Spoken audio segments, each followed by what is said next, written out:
Bienvenue à tous pour une nouvelle immersion. On plonge aujourd'hui au cœur d'une notion assez essentielle pour avancer, je dirais même. C'est la peur de l'échec. Ah oui, la fameuse peur de l'échec. Et pour décortiquer tout ça, on va s'appuyer sur un épisode en particulier. Exactement. Le numéro 19, tiens, du podcast Success Mindset Goals. Ta dose de boost hebdo. Rien que le titre donne le ton, hein. Ah, c'est clair. On sent tout de suite que Romuald Tranchot, avec sa dose de boost, il veut nous aider à surmonter ce fameux frein. Un frein majeur pour atteindre nos objectifs. Et c'est ça. Et c'est un sujet qui nous touche tous, à différents degrés. Oui, c'est vrai. Et puis, ce qui me fascine toujours, c'est cette évolution de notre rapport à l'échec. On est tous passés par là. Ah oui, totalement. Prenez un enfant qui apprend à marcher, par exemple. Il tombe, se relève, il recommence. Jamais il ne se dit « bon, la marche, c'est pas pour moi ». Exactement. Zéro complexe. Et pourtant, plus tard, cette même personne, devenue adulte, peut se retrouver complètement tétanisée à l'idée de se lancer dans un nouveau projet. Ah, mais c'est tellement vrai. La peur du jugement, la peur de l'erreur. Exactement. Et on se retrouve coincé. On préfère la sécurité, le confort, même si ça nous limite, plutôt que l'inconnu et le risque de se planter. C'est ça. Et c'est justement ce que Romuald Tranchot met en lumière dès le début de son épisode. Selon lui, le problème, c'est l'association qu'on fait, souvent de manière inconsciente, entre l'échec et l'incompétence. Ah oui, on se dit « si j'échoue, c'est que je ne suis pas capable ». Voilà. Au lieu de voir l'erreur comme une étape naturelle dans tout apprentissage. Comme un feedback en quelque sorte. Exactement. On la prend comme un jugement sur notre valeur. On se dit « je suis nul, je suis pas à la hauteur » et ça nous paralyse. C'est un cercle vicieux. Parce que du coup, pour ne pas avoir à affronter cet échec, cette peur. On évite les défis. Exactement. On ne prend plus de risques. On reste dans notre zone de confort. Et on stagne. Alors que l'échec, c'est justement ce qui nous permet de grandir, d'apprendre. Absolument. Et c'est là que Romuald Tranchot nous invite à changer de perspective. Il nous dit, et je cite, « l'échec n'est pas une fin en soi. Ah, c'est intéressant ça. » Il précise, c'est un signal, un indicateur. Quelque chose doit être ajusté. C'est un professeur, parfois un peu rude, mais toujours instructif. C'est une belle image ça, l'échec comme un professeur. Oui, et il insiste sur ce point, tant qu'on fuit l'échec, on se prive de ses leçons. Et on s'empêche de progresser. Exactement. Et souvent, cette peur, cette aversion pour l'échec, elle est nourrie par des croyances limitantes, comme on les appelle. C'est bien. Ce sont ces petites voix intérieures qui nous répètent sans cesse des choses comme « Eh, si je me trompe, je ne vaux rien. L'échec, c'est pour les faibles. Les autres vont se moquer de moi, voyez le genre donc. » Ah oui, on a tous ces petites voix, plus ou moins fortes. Exactement. Et ces croyances, elles agissent comme des barrières mentales. Elles nous empêchent d'oser, de nous lancer, de prendre des risques. On reste bloqué, paralysé par la peur. C'est ça.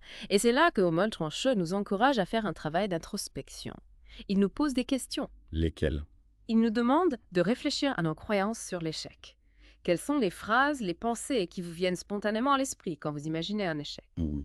Et si vous saviez, vraiment, que personne ne vous jugerait pour vos erreurs, quels risques seriez-vous prêt à prendre aujourd'hui? Intéressant. Et puis, il y a la question de la définition du succès. Qu'est-ce que le succès pour vous? Est-ce que c'est uniquement le résultat final? Ou est-ce que c'est aussi l'effort fourni, le chemin parcouru, les leçons apprises en cours de route? C'est une bonne question ça. Ouais. C'est vraiment le point de départ pour déconstruire cette peur de l'échec. Et pour aller plus loin, Romuald Tranchot met en avant trois vérités. Trois vérités essentielles sur l'échec. La première, et je trouve que c'est une perspective vraiment libératrice, c'est de voir l'échec comme un professeur, pas comme un ennemi. Ah oui, j'aime bien cette image. L'idée, c'est de changer notre regard sur l'erreur, au lieu de la vivre comme une catastrophe personnelle, comme une preuve de notre incompétence. On l'aborde avec plus de détachement. Voilà. Comme un scientifique face à une expérience qui n'a pas donné les résultats escomptés. Ça ne veut pas dire que le scientifique est nul. Simplement que la méthode utilisée n'était pas la bonne. Exactement. Et chaque erreur devient une source d'information, une indication précieuse sur ce qui doit être amélioré, ajusté. D'ailleurs, si on y réfléchit bien, la plupart des grandes réussites, des grandes inventions sont nées d'une série d'échecs, d'erreurs corrigées, de prototypes ratés. C'est clair. Thomas Edison, par exemple, avant d'inventer l'ampoule électrique, il a fait des milliers d'essais infructueux. Exactement. Et Romuald Tranchot le souligne bien. Ceux qui prétendent ne jamais échouer ne prennent probablement jamais assez de risques pour se dépasser vraiment. Ils restent dans leur zone de confort et du coup, ils ne progressent pas autant qu'ils le pourraient. C'est vrai. Et donc, l'astuce pour apprivoiser l'échec, c'est de le voir comme un feedback neutre. Comme une information objective et pas comme une attaque personnelle. Exactement. Et pour bien intégrer cette idée, je vous propose un petit exercice. Pensez à un échec que vous avez vécu dans le passé. Oui. Et demandez-vous, qu'est-ce que cette expérience m'a appris? Qu'est-ce qui m'a servi par la suite? Vous verrez, souvent avec un peu de recul, on se rend compte que ces moments difficiles ont finalement été des accélérateurs de croissance. C'est ça. Et c'est ce qui nous amène à la deuxième vérité de Romuald Tranchant. Si vous évitez l'échec à tout prix, vous limitez forcément votre potentiel. Pour se priver de nouvelles expériences, de nouvelles compétences. Exactement. Rester en permanence dans sa zone de confort, ne faire que ce qu'on maîtrise déjà. Ça peut être rassurant, mais ça empêche de se développer pleinement. C'est ça. La peur de l'échec nous enferme dans une routine. On n'ose plus prendre de risques et du coup, on n'a pas l'occasion de développer la confiance nécessaire pour affronter de nouveaux défis. C'est un cercle vicieux, oui. Et Romuald Tranchot nous rappelle que chaque opportunité se cache souvent derrière une prise de risque, même minime. C'est vrai. On a tendance à l'oublier.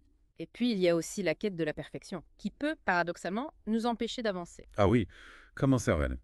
Eh bien, vouloir que tout soit parfait tout le temps, ça peut être une façon de fuir l'échec. On a peur de ne pas être à la hauteur et du coup, on se paralyse. On n'ose plus créer, on n'ose plus se lancer. C'est une forme de procrastination, en quelque sorte. Oui, c'est ça. Et Romuald Tranchot nous rappelle que les plus grands leaders, les entrepreneurs les plus brillants, ont tous connu des échecs, de nombreux échecs. C'est vrai. On oublie souvent de regarder le chemin parcouru, les obstacles qu'ils ont dû surmonter. Exactement. Et ce qui est intéressant aussi, c'est que chaque obstacle, chaque porte qui se ferme, Non. Peut nous rediriger vers une meilleure opportunité. voilà, vers un chemin qu'on n'aurait jamais envisagé autrement. C'est une question de perspective. Et pour illustrer cette idée de sortir de sa zone de confort, Romuald Tranchot nous lance un petit défi. Ah oui, lequel est? Il nous encourage à faire une chose, aujourd'hui même, qui nous challenge. Une chose où l'échec est possible. Oui, juste pour voir ce qui se passe, pour se confronter à cette peur et en tirer des enseignements. C'est une bonne idée. Et ça nous amène à la troisième vérité essentielle de Romuald Tranchot. La résilience, ça se construit dans l'adversité. C'est-à-dire Omache. C'est simple.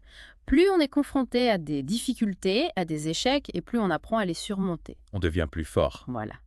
C'est comme un muscle qu'on entraîne. Et chaque obstacle qu'on surmonte nous prépare aux défis futurs. C'est vrai. On apprend à rebondir. Exactement.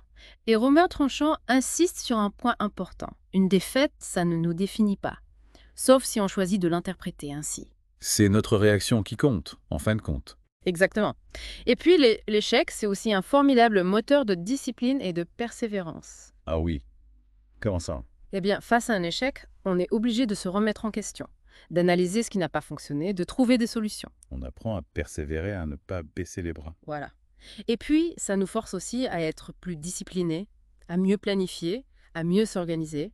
Et pour ceux qui manquent d'inspiration, Romuald Tranchot nous rappelle que les parcours de ceux qu'on admire sont souvent pavés d'échecs. D'échecs qui ont été transformés en tremplins. Exactement. Et pour vous aider à développer cette résilience, je vous propose un petit exercice mental. Oui. La prochaine fois que vous rencontrez un obstacle, que quelque chose ne se passe pas comme prévu, au lieu de vous lamenter, de vous dire « Pourquoi est-ce que ça m'arrive à moi ?» Oui.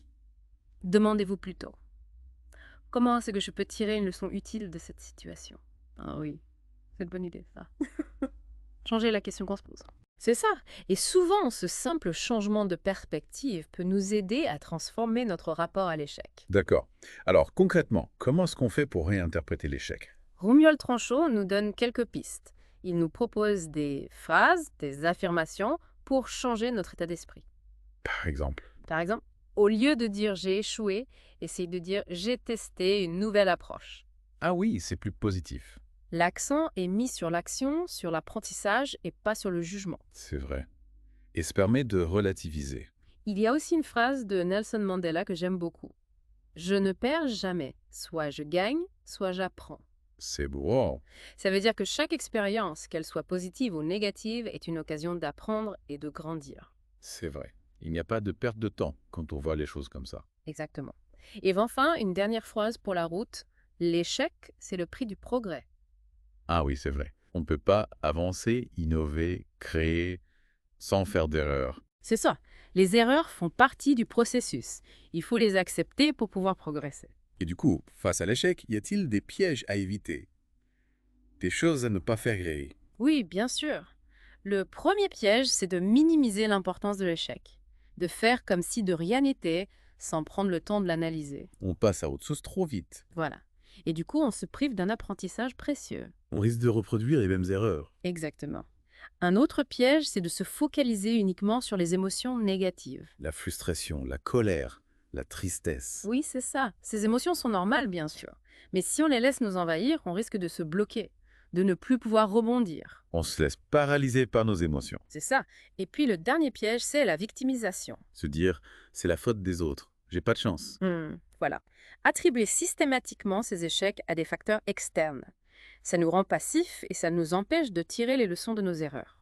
On ne se remet pas en question. Exactement. Alors, pour éviter ces pièges, Romuald Tranchot nous donne quelques conseils. D'abord, analyser chaque échec calmement, objectivement. Prendre du recul. Voilà.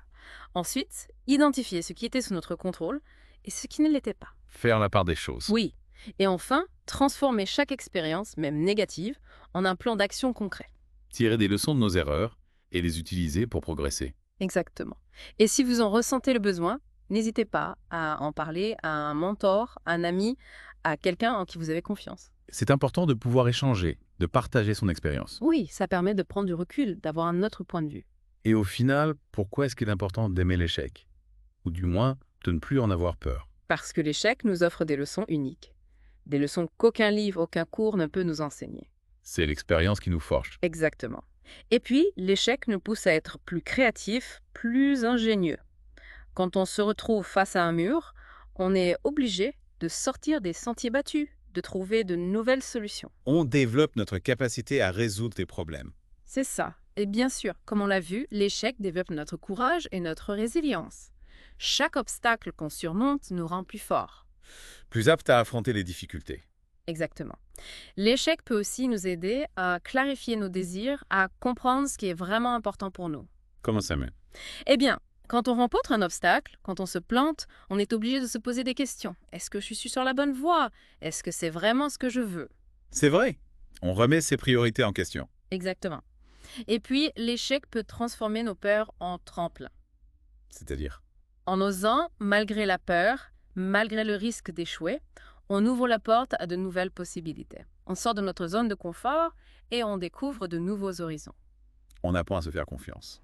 C'est ça. Et Romuald Tranchot nous invite à réfléchir à une nouvelle vision de l'échec.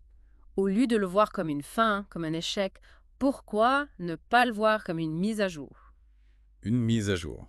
Oui, comme une mise à jour de notre système. On apprend de nos erreurs, on corrige les bugs, on améliore nos performances. C'est une façon positive de voir les choses. Exactement. Alors, concrètement, comment faire pour transformer l'échec en allié? Romuald Tranchot nous propose 3 étapes. La première, c'est de changer notre perception.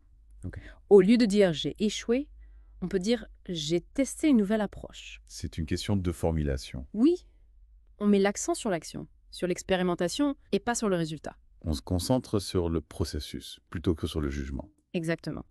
Et la question clé à se poser après un échec, c'est « qu'est-ce que cette situation m'a appris ?»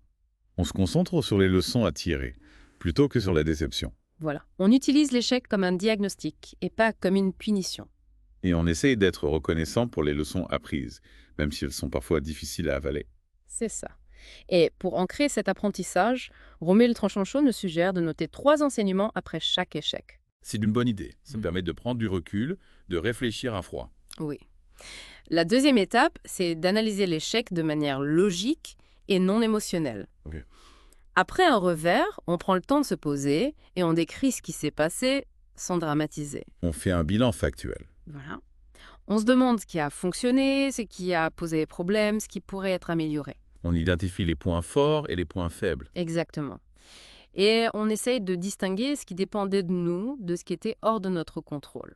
C'est important de faire la part des choses. Oui, et une fois qu'on a fait ce bilan, on peut élaborer un plan d'action concret. On met en place des solutions pour éviter de reproduire les mêmes erreurs. Voilà. Et Romuald Tranchot nous propose une image assez parlante pour illustrer cette étape. Lesquelles, garde? Il nous invite à analyser nos échecs comme si on jouait à un jeu vidéo. Ah oui, c'est original. On se demande, où est-ce que j'ai perdu des points? Qu'est-ce que j'aurais pu faire différemment? C'est une bonne façon de dédramatiser, de prendre du recul. Oui, et ça nous permet d'aborder l'échec avec plus de sérénité. Et la troisième étape? La troisième étape, c'est de célébrer l'effort et pas seulement le résultat. Ah oui, c'est important ça. Il faut se féliciter d'avoir osé, d'avoir pris des risques, même si ça n'a pas donné les résultats escomptés. Valoriser le courage, la persévérance. Ah, voilà. Pratiquer l'autocompassion. Se dire bravo, j'ai essayé, j'ai appris. C'est une façon de rester motivé et de ne pas se décourager. Oui. Et Romuald Tranchot nous donne un petit exercice à faire pour intégrer cette idée. Chaque soir, avant de dormir, on prend quelques minutes pour noter une action courageuse qu'on a faite dans la journée. Même si elle n'a pas encore donné de résultats concrets. Exactement. L'important, c'est de se concentrer sur l'effort fourni, sur le courage d'avoir osé. D'accord. Et pour nous aider à mettre tout ça en pratique, est-ce que Romuald Tranchot nous propose un défi? Oui, absolument. Il nous invite à identifier un échec récent et à noter les 3 leçons qu'on en a tirées. Comme on l'a vu tout à l'heure. Exactement. Ensuite, il nous encourage à partager cette expérience avec quelqu'un, un ami, un collègue, un mentor. Pour avoir un autre point de vue. Oui. Et enfin, il nous met au défi de noter chaque jour une action qu'on a osé prendre, malgré la peur de l'échec. C'est une bonne façon de se confronter à ses peurs petit à petit. Oui. Et pour aller plus loin, Romuald Tranchot nous recommande la lecture d'un livre. OK. Mindset, The New Psychology of Success de Carol Dweck. Ah oui, c'est un classique. Ce livre explore la différence entre 2 états d'esprit, l'état d'esprit fixe et l'état d'esprit de croissance. C'est-à-dire I. Les personnes qui ont un état d'esprit fixe pensent que leurs capacités sont innées et qu'elles ne peuvent pas vraiment évoluer. Elles se disent « je suis nul en maths, je ne suis pas créatif » et elles abandonnent facilement face aux difficultés. C'est ça. Alors que les personnes qui ont un état d'esprit de croissance pensent que leurs capacités peuvent être développées, améliorées grâce à l'effort et à l'apprentissage. Elles voient les difficultés comme des opportunités de progresser. Exactement. Et le livre de Carol Dweck donne des pistes concrètes pour développer cet état d'esprit de croissance. Et c'est une lecture que je recommande vivement. Moi aussi. Alors, pour résumer tout ce qu'on a vu aujourd'hui, l'échec, ce n'est pas un obstacle insurmontable. C'est au contraire une étape essentielle de notre réussite. C'est ce qui nous permet d'apprendre, de grandir, de devenir plus fort. Exactement. En acceptant de tomber et de se relever, on se rapproche de nos objectifs. On devient plus résilient, plus créatif, plus confiant. Alors, pour terminer, je vous invite à vous poser cette question. Quel risque suis-je prêt à prendre aujourd'hui malgré ma peur de l'échec? C'est une belle invitation à l'action. Oui, n'oubliez pas. L'échec, c'est votre entraînement pour la réussite. Chaque tentative vous apporte des informations précieuses. Acceptez-le, analysez-le et progressez. Et vous, chers auditeurs, qu'en pensez-vous? Comment est-ce que vous transformez votre rapport à l'échec? N'hésitez pas à nous partager vos réflexions. On a hâte de vous le dire. Et en attendant, on vous souhaite une belle semaine, pleine d'audace et d'apprentissage. À bientôt!